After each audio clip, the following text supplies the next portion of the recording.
"We've received anonymous concerns about your loyalty to the United States," the Pentagon investigator stated, his face carefully neutral as he spread documents across my parents' dining room table.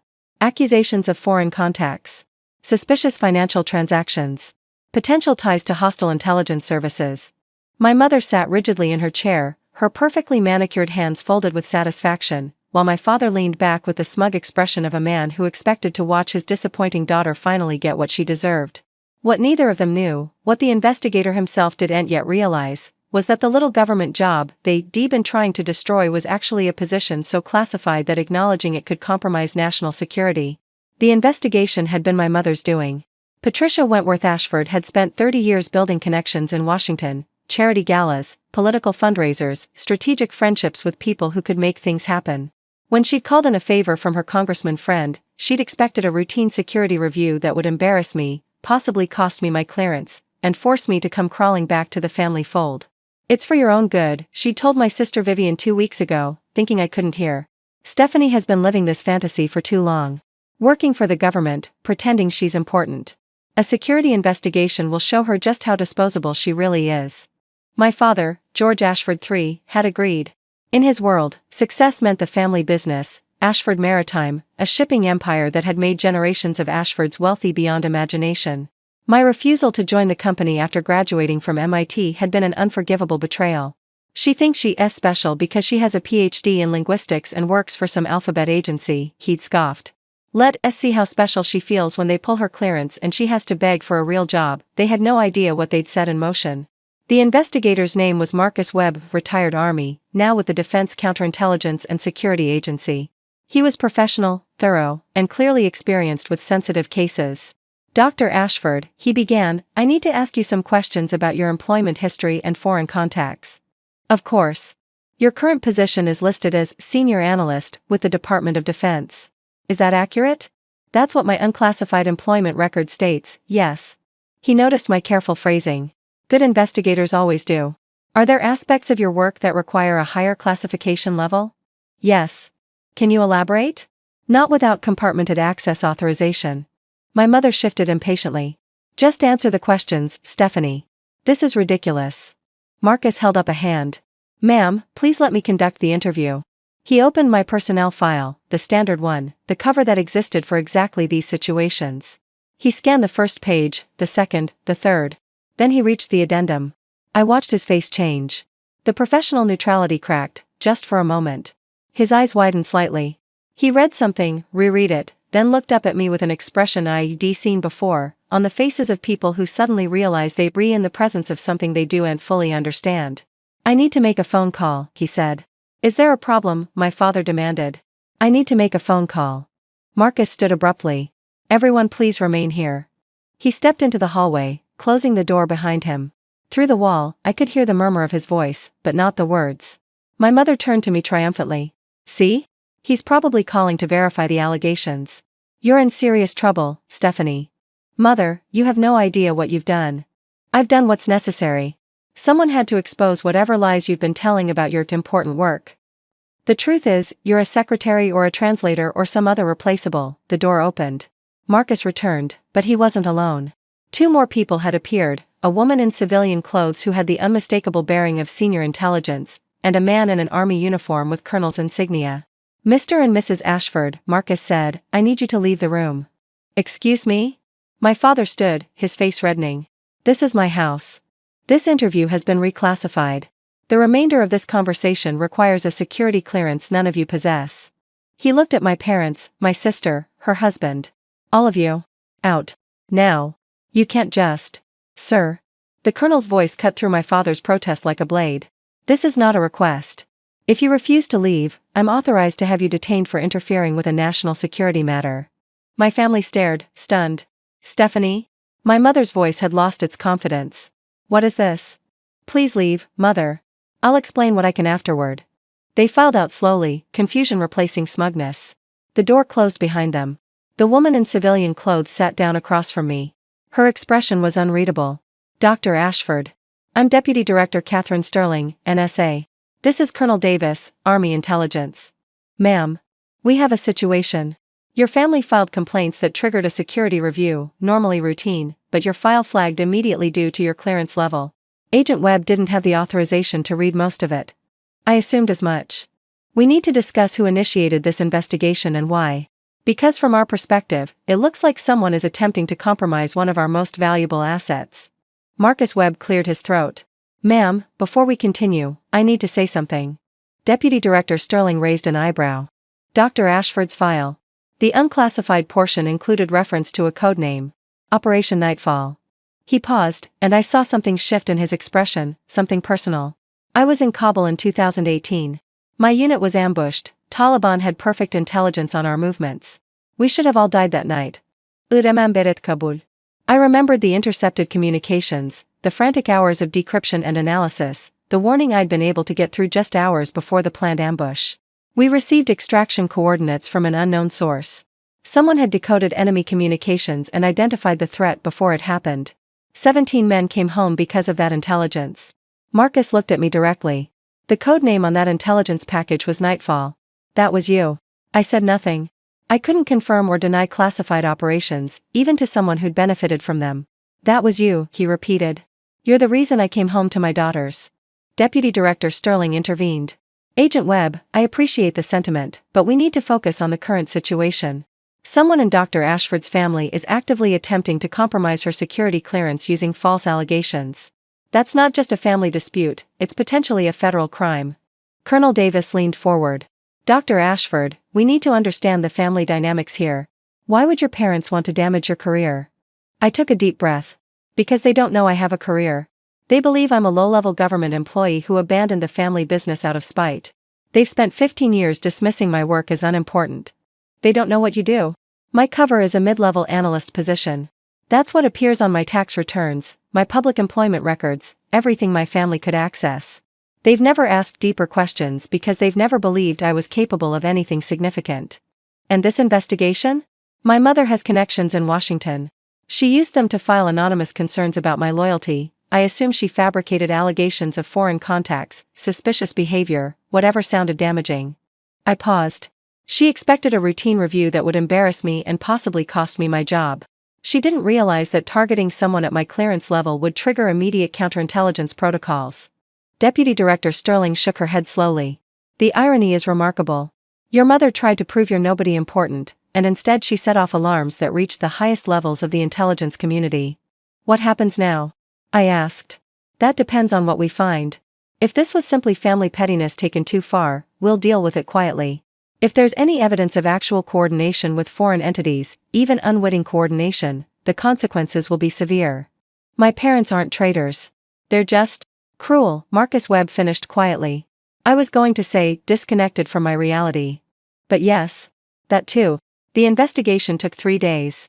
The NSA team traced the anonymous allegations to their source, a letter sent from my mother's personal computer, using a pseudonym but containing details only she could have known. The concerned citizen who contacted the congressman was actually a family friend who owed my mother favors. The accusations themselves were laughable upon examination. The suspicious financial transactions were charitable donations to veterans organizations. The foreign contacts were references I'd provided for a colleague's academic paper. None of it held up to scrutiny. But the investigation revealed something else. My mother had discussed her plan at a country club dinner, within earshot of several people who had no business hearing such conversations. The information had spread, been discussed, potentially reached individuals who might have genuine hostile intent. She hadn't committed treason. But she'd been careless with information about a classified employee, which was its own kind of serious. Colonel Davis explained the situation to my parents in their living room while I watched. Mr. and Mrs. Ashford, filing false allegations against a government employee is a federal crime. Filing false allegations against an employee with Dr. Ashford's clearance level is significantly more serious. My father's face had gone pale. We didn't know. You didn't know because you didn't ask. You assumed you could damage your daughter's career without consequences, and you were wrong. What's going to happen? My mother whispered. That's being determined. At minimum, you'll both be required to sign non-disclosure agreements. Any further discussion of Dr. Ashford's employment, any contact with government officials regarding her work, any attempt to interfere with her career will result in immediate prosecution. And the allegations we filed? Withdrawn. Expunged. Never happened. Colonel Davis's voice was ice. But the counterintelligence investigation you triggered will remain in our files. Your names will be flagged. Any security-related applications you make in the future, anything involving your business, government contracts, international shipping permits, will note this incident. My father understood immediately. Ashford Maritime did significant business with federal agencies. A flag in their files could cost millions. This is retaliation, he said weakly. This is consequence. You attempted to weaponize the security clearance system against your own daughter. The system responded. My mother was crying now, the delicate, performative tears of a woman who'd never faced real accountability. Stephanie, please. We didn't understand. If you just told us what you really do. I couldn't tell you. I still can't tell you. That's what classified means. I stood up from my chair. You spent 15 years dismissing me, mocking my career, treating me like a failure because I didn't want to count shipping containers for the rest of my life.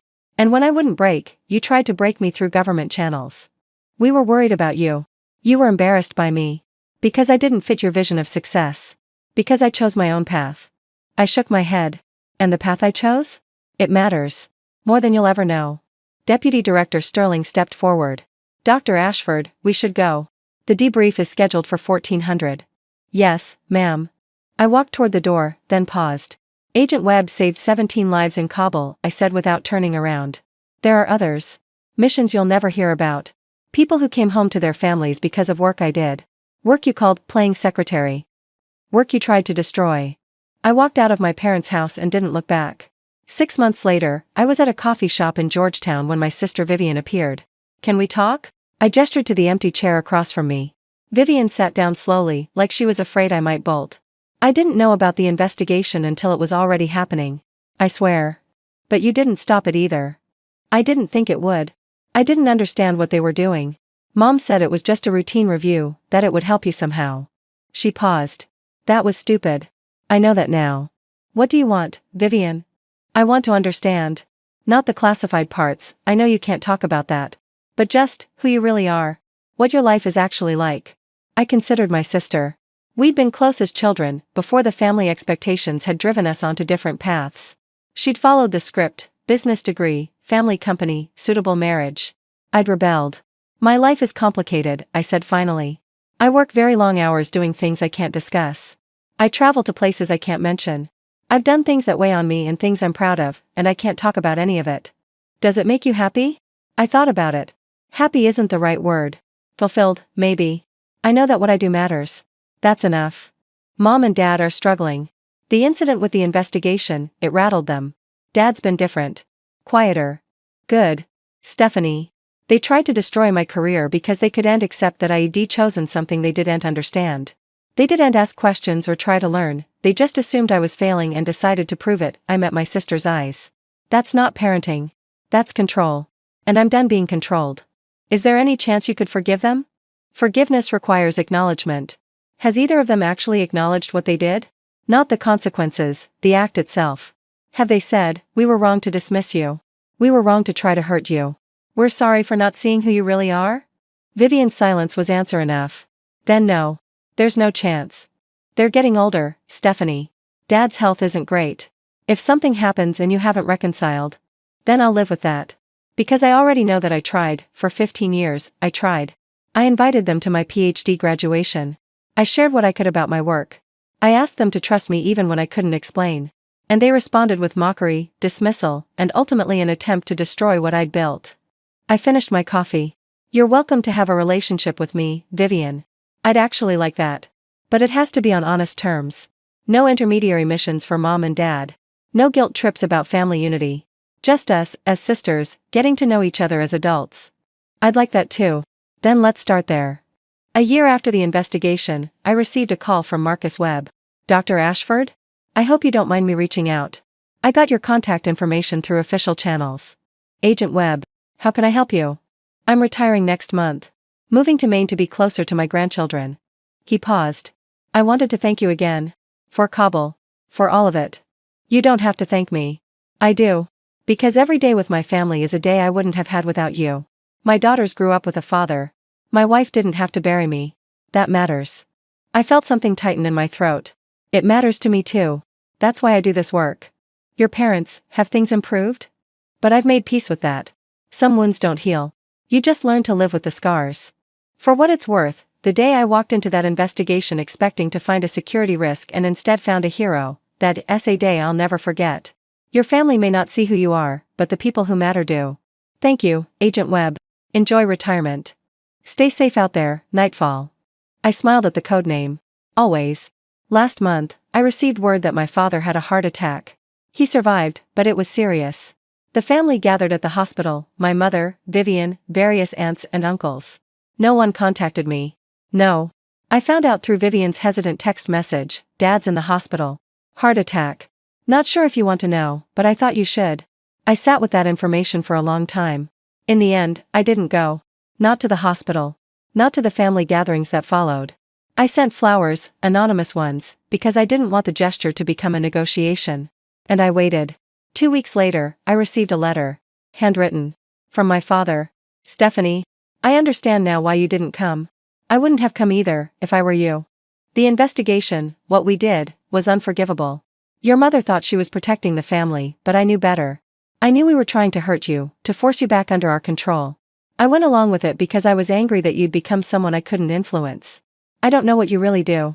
I'll never know. But lying in that hospital bed, thinking I might die, I realized something. I've spent 15 years punishing my daughter for being extraordinary. For choosing her own path. For becoming something I couldn't even imagine. I'm sorry. Those words aren't enough, but they're true. If you never want to see me again, I understand. But I wanted you to know that I finally see you, not as the daughter who left, but as the woman who became something remarkable in spite of us. Your father. I read the letter 3 times. Then I called my father. Stephanie? His voice was weak, surprised. I got your letter. Silence. I'm not ready to forgive you, I said. I don't know if I ever will be. But I'm willing to talk. To try to build something new. That's more than I deserve. Yes. It is. I paused. Get better, Dad. We have a lot of years to make up for. I hung up before I could say anything else. Before the emotions could overwhelm the boundaries I needed to maintain. My family had tried to destroy my career. They'd triggered an investigation that reached the highest levels of national security. And in the end, all they'd proven was what I'd known all along, that I was exactly who I'd chosen to become. Not Stephanie Ashford, disappointing daughter. Not a mid-level analyst, replaceable and insignificant. I was Nightfall. And I was finally seen.